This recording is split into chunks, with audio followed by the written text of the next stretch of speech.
the weather turns colder, tips for heading to the Sunshine State this holiday season and beyond.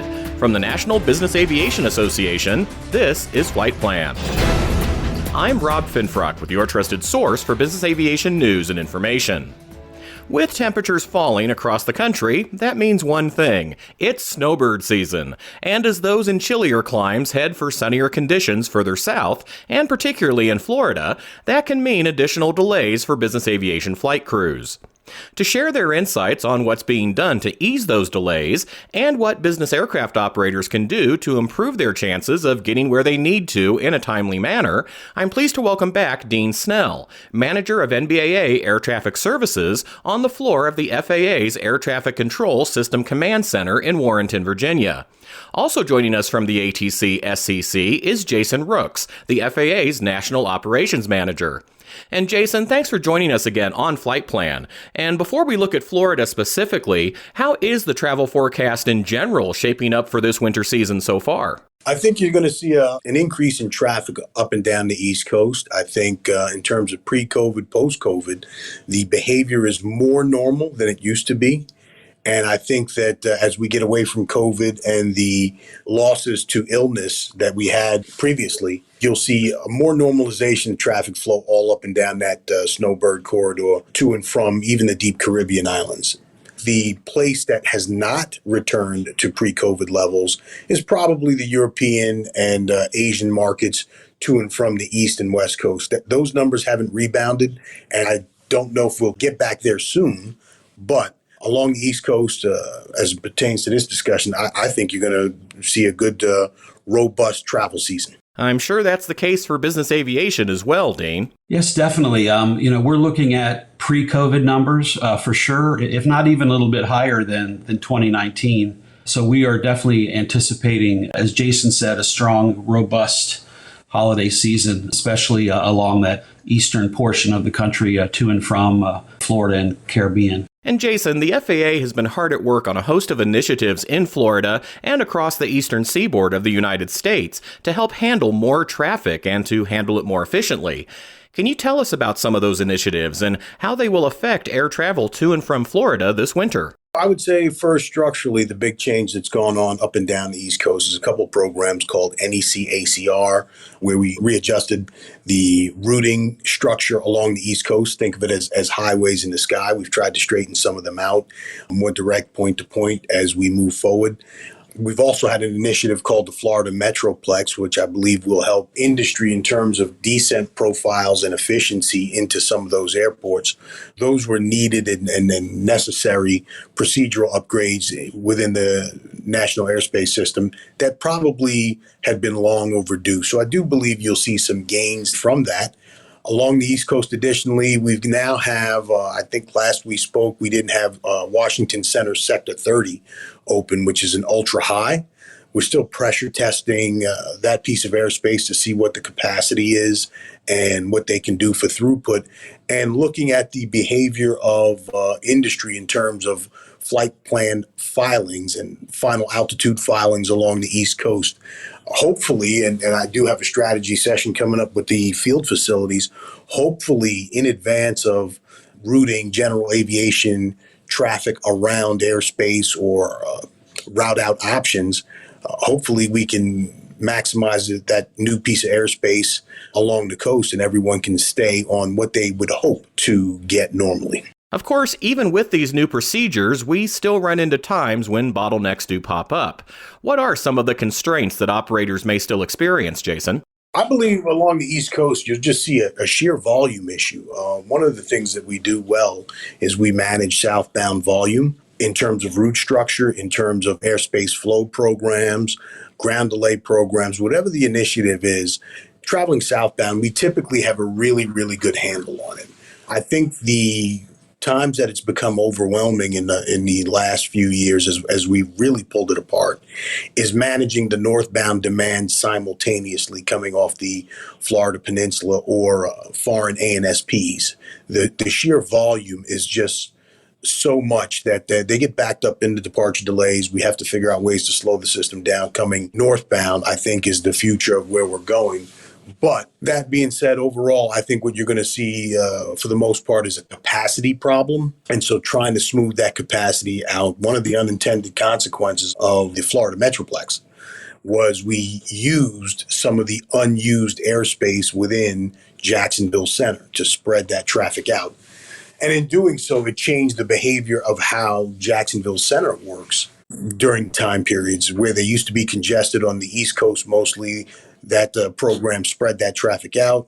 However, it removed what we call their outs, their natural outs to push traffic to the West Coast. Well, now that demand is already there.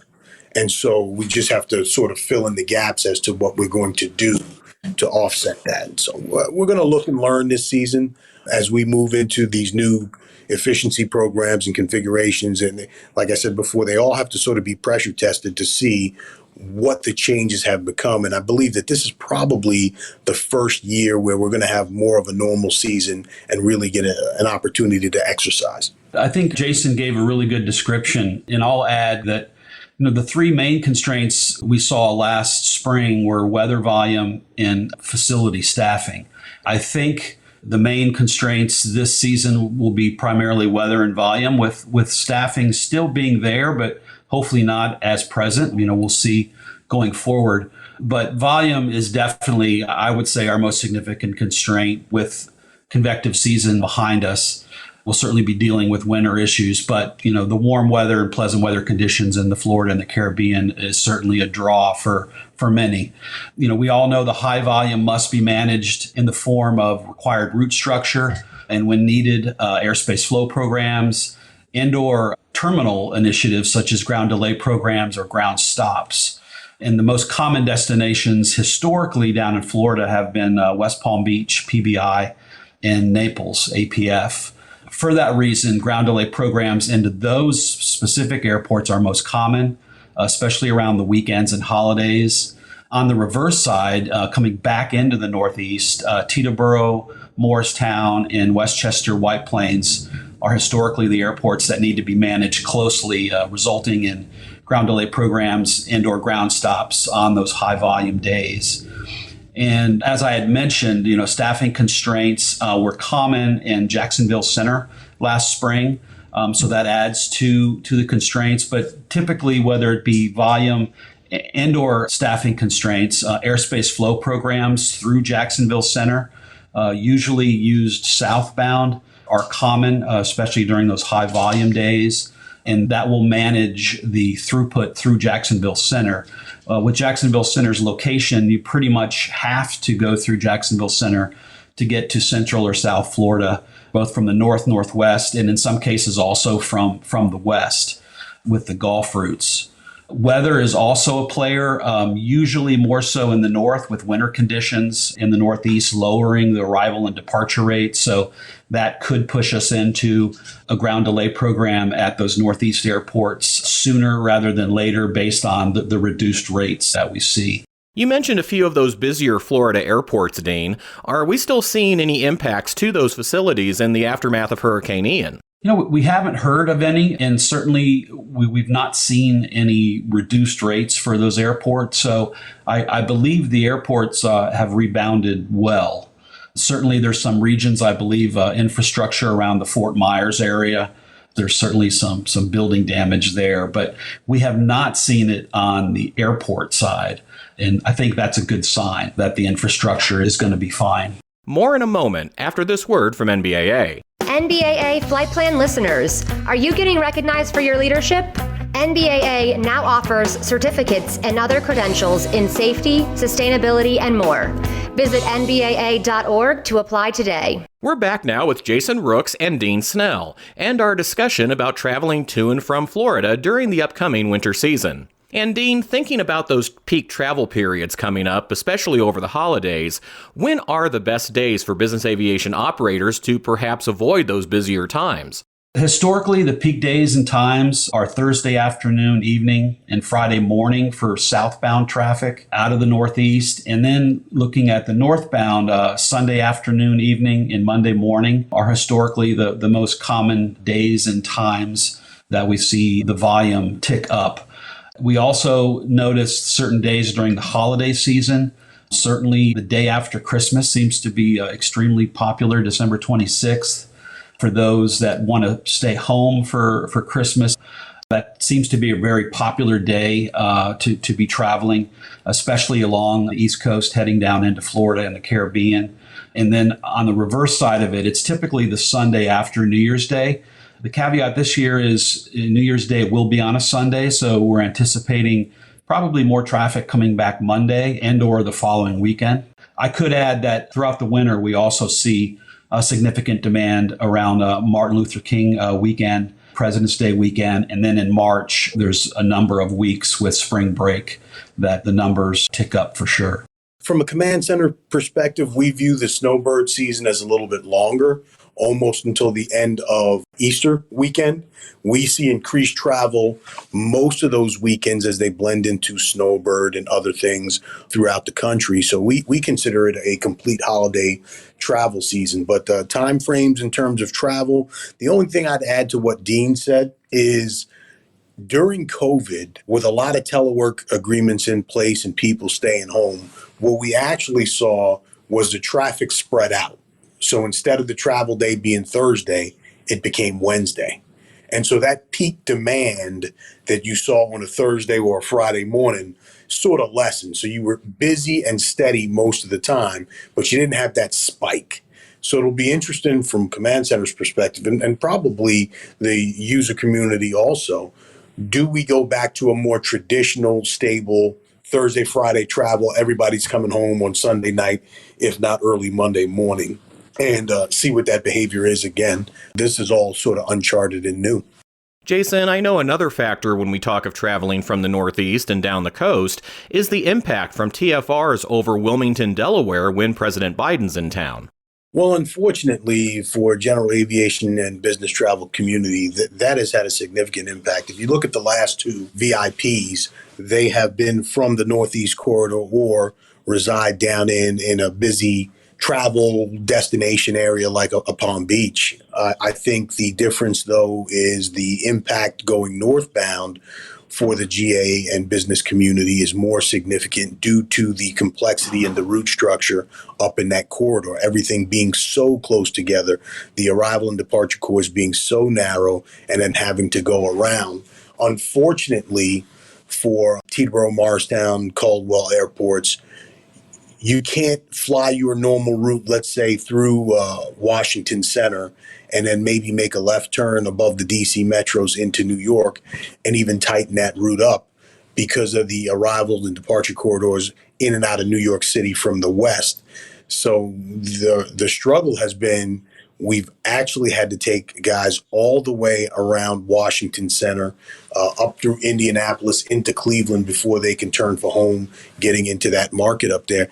And it's a significant fuel cost, fuel savings type of deal if you were to be able to follow your normal route versus what they're currently on. But due to security parameters, dealing with the Secret Service and the military, the associated military caps for that type of movement, it's been a challenge for that community, for the general aviation business community. Dean, I'm sure those situations make for eventful days for the air traffic services team as well. Yes, I would just add a few other particulars. And primarily it is the traffic heading into Teterboro, Morristown, Caldwell from the south. And the reason for that is the Jake arrival, which is the common star that is used for arrivals from the south into those airports, is not available as it goes right through the TFR.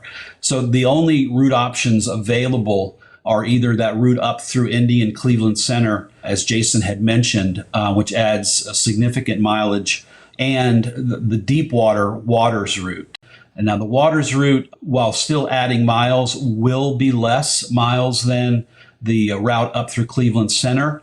So for those aircraft that are equipped and can do the Deepwater routes, that tends to be a better route option into Teterboro and Morristown when that TFR is active. We also have noticed that sometimes the TFR will extend into Monday morning. So that's something to keep an eye on, as it could go well into Sunday evening that these required reroutes are in place. Something else that's impacted routes up and down the Florida coast has been the increased cadence of launches from Cape Canaveral. Like many, I stayed up late recently to watch the Artemis 1 launch, and I also took a look at flight tracking sites for that area.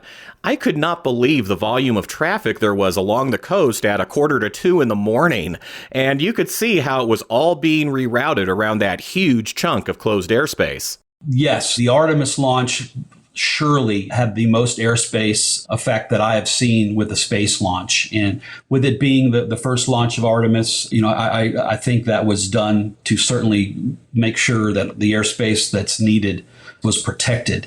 Most of the launches off of Cape Canaveral, they certainly do shut airspace off, but it's nowhere near the significant amount of airspace that we saw with Artemis. The most common loss of airspace is the AR routes to Central and Southwest Florida, with that going very near the Cape.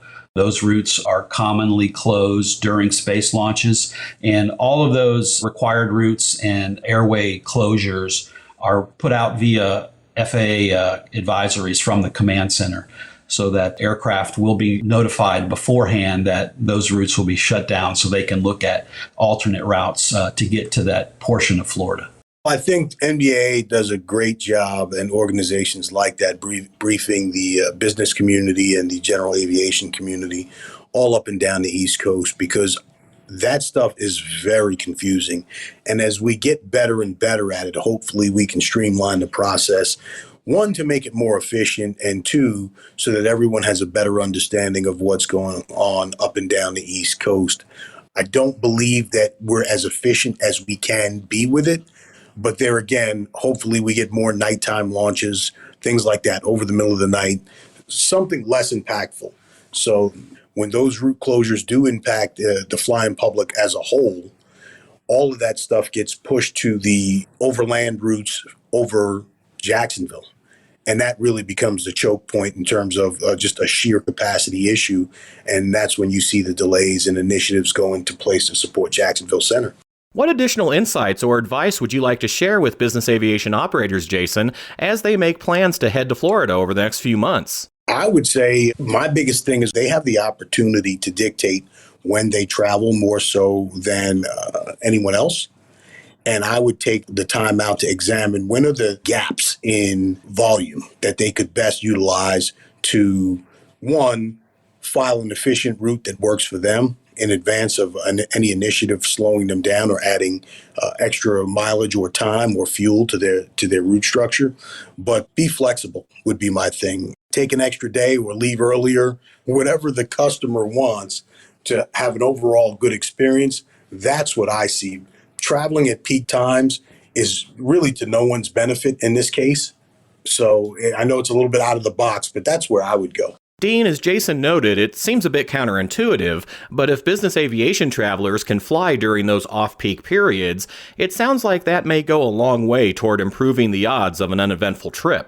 Yeah, and I know that's not always possible based on your customer wishes. So if you do fly during those peak times, just pretty much be aware that delays are likely during those peak times. So maybe letting your passengers know that this is a common time for traffic to be on the heavy side, and we might experience some delays. What I see quite often, especially on northbound flights on Sundays, is if you are able to leave earlier in the day on Sunday, you avoid a lot of that peak traffic, because it really starts picking up Sunday afternoon, early evening into the Northeast. So that is definitely an area where I see you could help yourself by leaving just a little earlier on Sunday. Some of the other initiatives that we see during Snowbird are for folks that are going into the Caribbean. And a very common initiative we see is an airspace flow program in the southern portion of Miami Center going into the Caribbean. This is most common on the weekends as traffic picks up. We also commonly see an airspace flow program managing arrivals into Providenciales in the Turks and Caicos, and that is very common on the weekends. The other item you might want to make sure you keep an eye on is looking at the NOTAMs to make sure that general aviation parking is available. We've seen at St. Martin, the general aviation parking constraints actually end up in a ground stop for St. Martin, even as aircraft are airborne and heading in that direction. So those can be quite trying for flight crews, and it's something to be aware of and monitoring those NOTAMs to make sure. The other quick item is during the Thanksgiving period and the period between Christmas and New Year's, we do get utilization of the HARP routes. The HARP routes are routes and airspace that is commonly used by the military that they will give to the civilian flight operators, allowing them to open up more airspace along the mid-Atlantic region off the Virginia coast. That gives us a little more airspace, a little more room during those peak times. And those routes will be utilized both northbound and southbound during those weeks. If your travels take you to Florida, ski country, or anywhere else this winter, NBAA Air Traffic Services works to assist business aircraft operators in their flights across the National Airspace System and to ensure equitable access to airports and airspace. Learn more at nbaa.org/ATS. And NBAA's weather resource at nbaa.org/weather offers a wealth of information about operating through winter and other adverse weather conditions. So be sure to check that out too before your next flight in the cold, snow, and ice. And that's the latest from the National Business Aviation Association. Remember, you can subscribe to all Flight Plan episodes at Apple Podcasts, Google Podcasts, and Spotify, or wherever you find your favorite podcasts, including by asking your virtual assistant or connected device. Of course, you can also download Flight Plan directly from nbaa.org. I'm Rob Finfrock. Thanks for listening, and join us next time for a new episode of Flight Plan.